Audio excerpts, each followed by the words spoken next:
Assalamualaikum sedulur rumah sakit dari keluarga Purwokerto. Bertemu kembali dengan kami di media informasi kesehatan rumah sakit dari keluarga Purwokerto melalui channel YouTube kami di rumah sakit dari keluarga Purwokerto. Pada episode yang kedua saat ini kita akan berdiskusi dengan salah satu dokter di rumah sakit dari keluarga di acara Ngopi Deka, ngobrol pintar bareng dokter rumah sakit dari keluarga Purwokerto. Hari ini kita akan berdiskusi dengan dokter spesialis anak Rumah Sakit Dadi Keluarga Purwokerto. Beliau Dokter Wening Gelar, spesialis anak.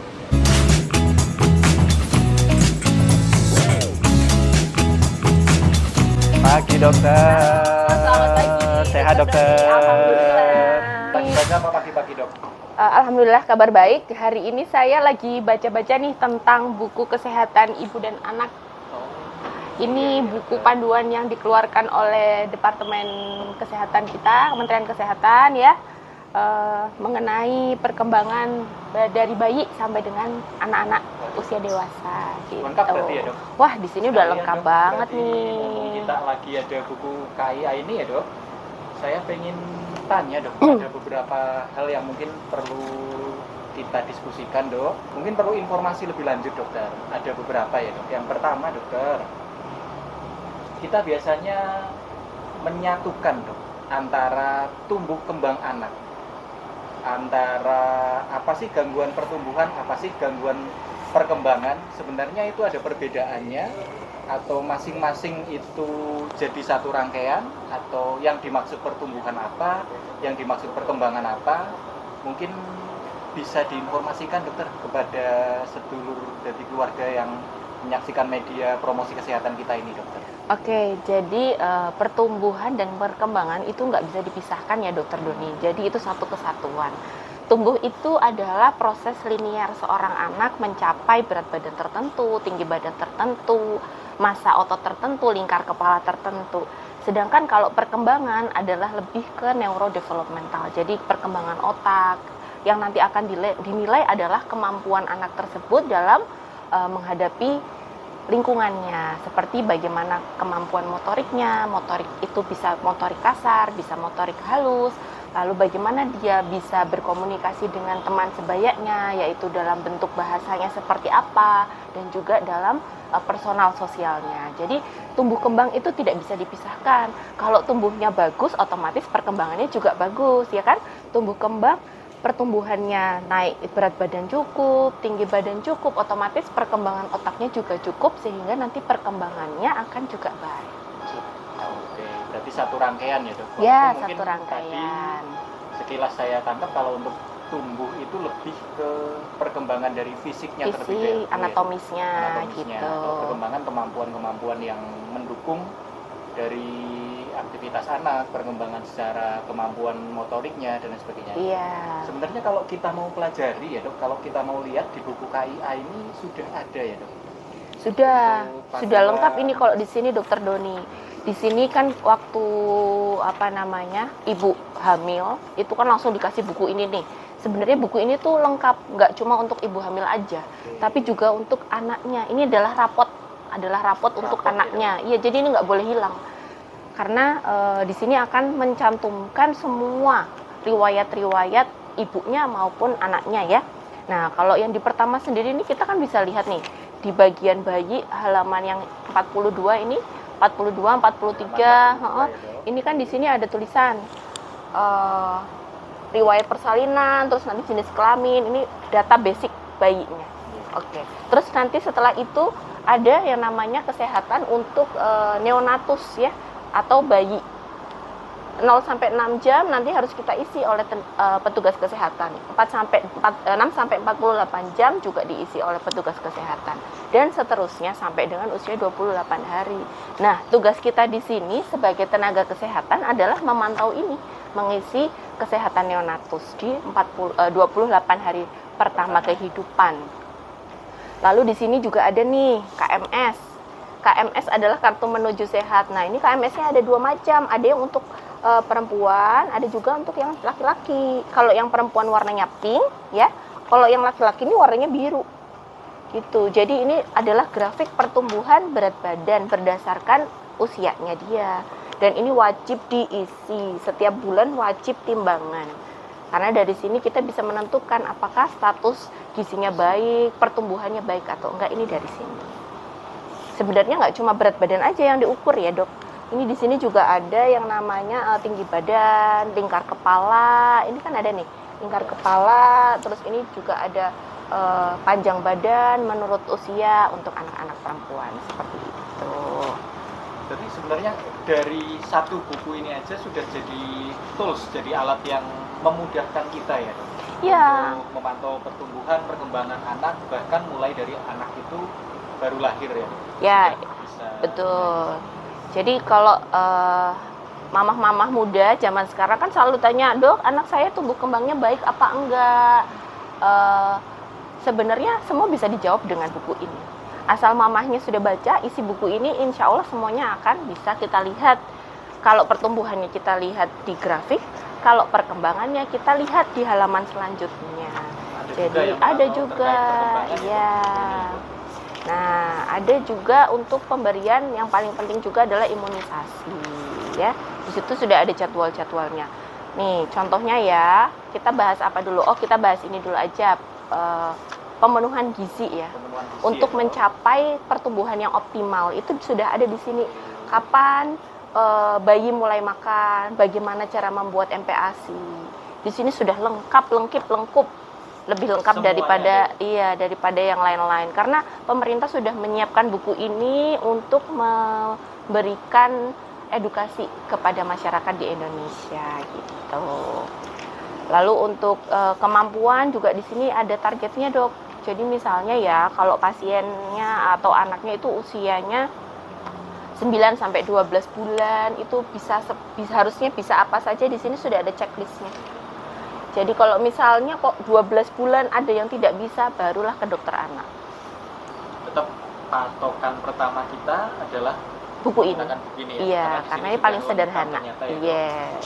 Seperti di usia 9 sampai 12 bayi harusnya sudah bisa mengangkat badan ke posisi berdiri. Iya. Belajar berdiri 30 detik dan lain sebagainya. Iya, jadi betul. memang kita nilainya dari sini gitu. Ya, betul. Jadi ini kan buku dapatnya gratis ya dok. Iya, gratis. Dari pemerintah ketika wanita itu sudah mulai hamil, sudah diagnosis, kalau diagnosis kayak penyakit, iya. sudah dinyatakan, dipastikan hamil ya. Biasanya dapat ini. Dapat buku ini. Ya. Karena gratis, yang dipikirkan mungkin apakah buku gratis itu bermanfaat? Ternyata sangat bermanfaat, dokter. Bahkan kalau pasien itu nantinya atau anak membawa periksa ke dokter anak, memerlukan screening kesehatan, ternyata dokter spesialis anak pun tetap berpatokan dari buku ini salah satunya. Karena saya akan melihat rekamannya dari sini. Karena kan kita nggak mengikuti pasien tersebut ya dari lahir ya, jadi saya bisa membaca informasi apa saja yang sudah dilalui. Termasuk dari sini malah ya. Riwayatnya dari sini, termasuk juga status imunisasi, apakah anak ini imunisasinya lengkap atau tidak. Jadi sebaiknya semua itu dimasukkan, data-datanya dimasukkan di sini, terus jangan sampai hilang, jangan sampai kena air ya, harus dijaga baik-baik nih. Nanti takutnya kalau kena air terus tulisannya tidak terlihat lagi kan sayang ya, rapotnya anak-anak soalnya ini tuh. Lanjut dokter, sebenarnya untuk saat ini dokter, ketika media sosial, media elektronik itu sudah sangat mudah dijangkau, itu masyarakat pasti akan mudah mendapatkan informasi-informasi ya dokter. Mulai dari pola pembimbingan anak, pola pengasuhan anak seperti apa. Tapi sebenarnya titik poinnya ini dokter, kapan sih kita perlu warning atau perlu paham kita perlu ke dokter itu kapan? Kita perlu ke dokter spesialis anak kapan? Kita perlu konsultasi awal ke dokter umum kapan? Itu patokannya dari mana dokter? Oke, jadi kalau sebagai tenaga medis ya dokter Doni, kita itu punya tools, kita itu punya alat untuk mendiagnosis atau men-screening lah, bukan mendiagnosis, untuk screening anak tersebut mengalami gangguan tumbuh kembang atau tidak. Adalah dengan toolsnya namanya KPSP. Atau itu biasanya ada di puskesmas ya, atau juga Denver test. Ini lebih kompleks lagi. Denver test dan CAT clamp. Ini lebih kompleks lagi untuk pemeriksaannya. Tapi yang sederhana sebenarnya menggunakan KPSP. Nah ini KPSP sudah ada di puskesmas untuk men-screening anak itu sebenarnya normal apa enggak sih gitu kan secara perkembangannya. Kalau pertumbuhan kan sudah ada grafiknya ya. Jadi sekarang kita lagi ngomongin perkembangannya. Perkembangan anak kalau di Denver itu dibagi menjadi 4 kemampuan dasar, yaitu motorik halus, motorik kasar, bahasa, dan personal sosial ya. Pada zaman saat ini nih, banyak sekali saya mendapatkan konsultasi dari orang tua terkait dengan kemampuan anak tersebut saat berbicara atau berkomunikasi dengan orang tuanya.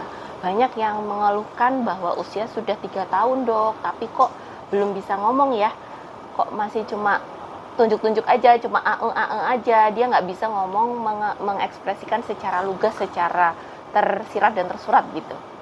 Nah, setelah ditelusuri, ternyata banyak sekali faktor resiko yang menjadikan anak itu tidak bisa berbicara. Salah satunya adalah penggunaan gadget tadi yang Dokter Doni sampaikan ya.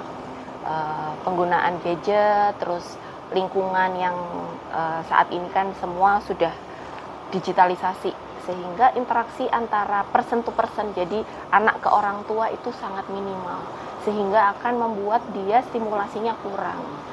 Dia dikasih gadget, dikasih handphone supaya dia nonton, supaya dia anteng gitu toh.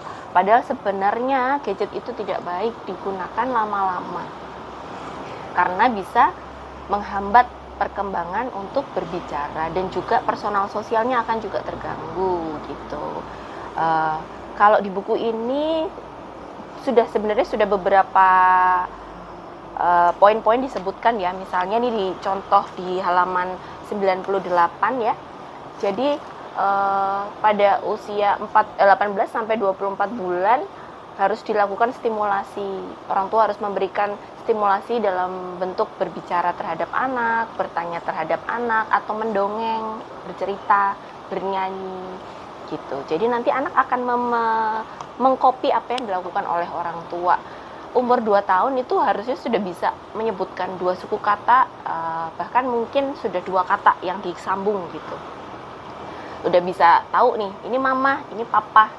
Terus sudah bisa mau minum, sudah bisa biasanya usia 2 tahun. Ketika dia tidak bisa mengatakan hal tersebut, belum bisa ngomong mama, belum bisa ngomong papa, itu adalah red flag ya. Red flag itu berarti kita harus segera mengkonsultasikan anak tersebut ke yang lebih ahli. Bisa ke dokter umum, bisa ke dokter spesialis. Seperti itu, dokter. Jadi untuk sedulur dari keluarga, kita sampaikan di sini, di Rumah Sakit Dadi Keluarga Purwokerto kita sudah bisa melakukan screening lanjutan untuk gangguan tumbuh kembang. Di sini ada dokter spesialis anak kita, Dokter Wening. Kita juga bisa melayani pasien-pasien dengan penjamin umum, penjamin asuransi kesehatan lain, dan BPJS kesehatan dengan mekanisme yang bisa diikuti oleh semua pasien yang ada di sini. Lanjut nih dokter, setelah kita laksanakan pemeriksaan, kemudian dokter menentukan, oh ini diagnosisnya ini ada gangguan bicara atau ada gangguan pertumbuhan dan perkembangan yang lain. Selanjutnya seperti apa dokter? Kita obatinya dengan apa? Kita tata laksananya dengan apa? Jadi kalau sudah ada nih gangguan, sudah ada disease berarti ya, sudah ada penyakit ya, otomatis kita harus obati, kita kasih intervensi. Intervensinya bisa dengan medikamentosa, dengan obat-obatan, atau yang non-medikamentosa, yang tanpa obat-obatan. Nah, yang bisa kita lakukan pada anak-anak dengan speech delay, dengan keterlambatan bicara, itu adalah dengan memberikan dia stimulasi. Dan tentunya di stop itu, HP-nya di stop, gadgetnya di stop ya, sama sekali tidak boleh nonton HP, nonton TV ya, sehingga nanti dia lebih banyak interaksi kepada orang tua dan orang-orang di sekitarnya. Nah, setelah HP di stop, kita harus lakukan stimulasi. Stimulasi tidak hanya dilakukan di rumah sakit ya, bisa juga orang tua melakukan. Kalau di rumah sakit, biasanya kita akan memberikan stimulasi dengan petugas atau dari teman sejawat dari rehabilitasi medis ya. Biasanya kita bekerja sama dengan beliau untuk melakukan speech terapi bicara. Kalau gangguannya hanya bicara dokter, tapi kalau ternyata gangguannya adalah fokus, atensi, otomatis kita harus memberikan yang namanya okupasi terapi dan juga lain-lain. Sekarang itu lebih banyak anak-anak yang mengalami gangguan tumbuh kembang, seperti dia tidak bisa fokus, jadi kesannya seperti ADHD, jadi kayak anak hiperaktif ya. Nah, dia lari sana, lari sini, lari sana. Tapi sebenarnya kalau diajak komunikasi dia bisa-bisa aja, dia pinter-pinter aja menjawab semua pertanyaan-pertanyaan kita. Tapi fokusnya tidak bisa tertuju pada satu hal dan biasanya dia cepat bosan. Nah itu dia salah satu efek samping atau dampak negatif dari gadget. Selain itu juga kalau semakin dini kita memberikan gadget ya, semakin dini kita memberikan handphone ke anak kita, itu akan meningkatkan resiko terjadinya speech delay. Setelah nanti speech delay terjadi, ya nanti akan terjadi rentetan-rentetan selanjutnya. Dia tidak bisa mengikuti pelajaran di sekolah, dia tidak bisa fokus juga, dan lain-lain. Sehingga memang gadget ini adalah seperti dua mata pisau ya. Jadi ya bermanfaat, tapi juga dia sangat mengganggu pertumbuhan anak-anak. Jadi sebagai orang tua, kita harus pandai betul kapan kita memberikan gadget ini ke anak kita. Karena mungkin kalau dari gadget itu juga bentuk komunikasinya satu arah ya. Ya, betul. Jadi anak-anak mungkin kalau kita pun yang dewasa hanya bisa menerima satu informasi tapi tidak bisa memancing kita untuk merespon Tidak dari ada apa. responnya. Ya, jadi cuma nonton aja kan satu arah tuh dari handphone ke anak. Iya. Tapi anak nggak bisa berkomunikasi atau merespon apa yang dilakukan di gadget. Beda sama kita nih, kayak kita nih berdua nih tanya jawab ya, maksudnya kamu bertanya, saya menjawab, atau kita sharing gitu kan, ada informasi yang ditukar seperti itu. Terus satu lagi dong, selanjutnya ketika sudah mulai terapi, sebenarnya untuk kondisi-kondisi gangguan tumbuh kembang ini baiknya orang tua selalu mendampingi, atau mungkin ketika ada orang tua yang sibuk, keterbatasan waktu dan lain sebagainya, karena tadi dokter sampaikan seperti terapi wicara itu tidak hanya dilaksanakan ketika dia sedang ada di rumah sakit gitu, tapi selanjutnya di rumah juga harus selalu diberikan stimulus-stimulus. Kalau pada kondisi-kondisi orang dewasa yang sakitnya adalah sakit-sakit lain pada kondisi orang dewasa kan cukup pasiennya mungkin ya dok. Yeah. Tapi pada kondisi anak ada perbedaan atau enggak dok untuk memaksimalkan proses terapinya terutama? Tentu peran orang tua itu adalah landasan atau pondasi ya dari perkembangan dan pertumbuhan seorang anak. Ketika orang tuanya tidak memberikan pelajaran atau tidak memberikan stimulasi yang baik, ya pasti anaknya juga tidak akan tumbuh dan berkembang dengan baik. Sehingga memang harus kerjasama tim ya antara orang tua dan kita sebagai tim medis. Kita di sini sudah memberikan pelayanan yang terbaik ya, pelayanan untuk pasien. Tinggal nanti di rumah dilanjutkan sehingga tidak ada diskontinuitas atau penghentian. Terapi itu terus-terusan. Kalau di sini mungkin seminggu 2 kali, seminggu 3 kali, tapi kan orang tuanya di rumah 24 jam, 7 kali 24 jam kan ada di rumah orang tuanya. Orang tuanya bisa meniru apa yang dilakukan di sini dan dilakukan di rumah. Sehingga anak itu juga lebih cepat progresnya untuk meng-catch up tumbuh kembang yang ketinggalan. Karena kalau mungkin di sini dilakukan terapi sampai rumah aktivitasnya kembali kayak gitu, gadget lagi, ya, wah lagi, ya, betul, iya nggak maksimal. Seperti itu dulu rumah sakit dari keluarga tadi yang disampaikan oleh dokter Wening. Jadi kami di rumah sakit dari keluarga untuk sarana penunjang dan sarana diagnosis kemudian terapinya juga sudah lengkap dulu dari keluarga. Kami punya rehabilitasi medis, di unit rehabilitasi medis kita juga ada dokter spesialis rehabilitasi medis, kemudian kita juga sudah ada petugas untuk melaksanakan terapi okupasi terapi wicara dengan ruang perawatan, ruang terapi.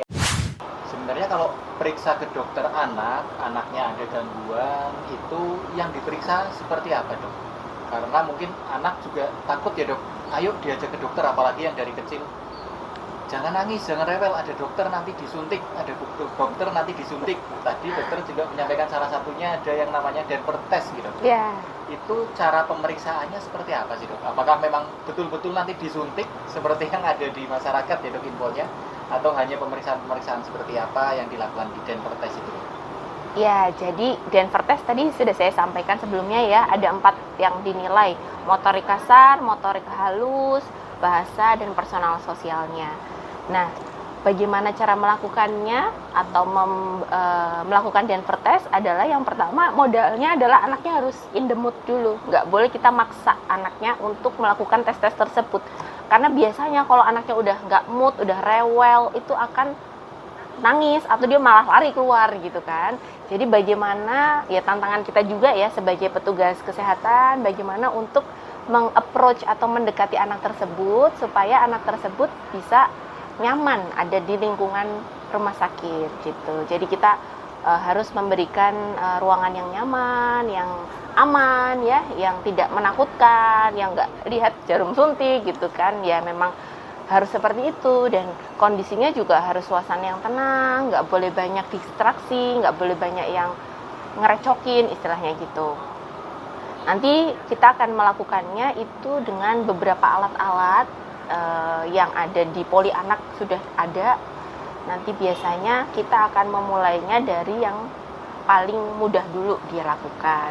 Misalnya nih menumpuk balok, di situ ada beberapa balok, ada beberapa kubus ya, nanti ditumpuk, dia bikin menara, dia bisa berapa balok dia bikin. Terus memasukkan seperti kayak pensil gitu di balok-balok kayu yang udah ada lubang-lubangnya. Terus ngepasin, ada yang segitiga, ada yang kotak, dimasuk-masukkan sesuai dengan bentuknya, seperti itu. Dan lebih ke itu, kalau itu kan kemampuan personal sosial dan bahasanya. Kalau bahasa lebih kita bertanya kepada orang tua, anak ini udah bisa ngomong apa aja Bu, berapa kata yang bisa dia lalui gitu, atau anaknya suruh ngomong sama ibunya gitu. Jadi memang lebih kayak bermain ya dok? Iya kayak bermain, tidak, betul. Tidak membuat takut. Berarti kalau saya lihat tadi, saya dengarkan tadi, dokter anak itu harus sabar ya? Harus dong, harus seluas samudra. Waduh, harus selalu sabar. Yes. Pemeriksaan tersebut sudah ada ya dok di rumah sakit kita ya?